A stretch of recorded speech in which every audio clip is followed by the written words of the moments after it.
পাতার উপরে একটা ডায়েরি রেখেছি। এই ডায়েরিটা নিয়ে আমি পার্কে গিয়েছিলাম একটা ভিডিও শ্যুট করার জন্য।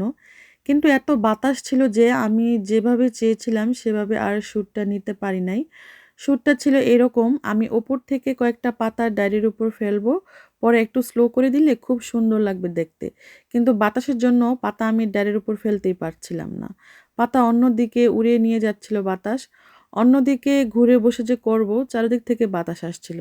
ভিডিওতে খেয়াল করলে দেখতে পারবেন পাতাগুলো কিভাবে উড়ে যাচ্ছে বাতাসে। তারপর অনেক কষ্টের পর একটা শ্যুট নিতে পারি, কিন্তু নিজের মন মতো আর হয় নাই। ভিডিওটা আপনাদের সাথে নেক্সট কোনো একদিন শেয়ার করব। আর এই যে দেখেন কত পাতা পড়ে আছে, আমি পাতার মাঝখানে বসেছিলাম। ডায়েরিতে আমার কিছু কবিতা ছিল, কবিতা লেখা ছিল।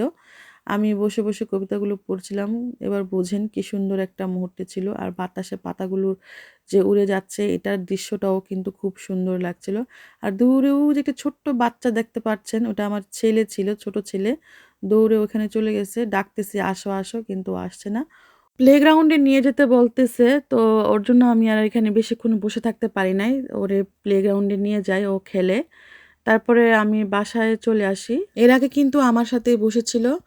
তো আমি এই ভিডিওটা আপনাদের সাথে শেয়ার করব। শেয়ার করার আগে এই ভিডিওটার পেছনে এর গল্পটা আপনাদের সাথে একটু শেয়ার করলাম। তো আজকের মতো এখানেই বিদায় নিচ্ছি। ভিডিওটা কেমন লাগলো অবশ্যই কমেন্টস করে জানাবেন। আল্লাহ হাফেজ।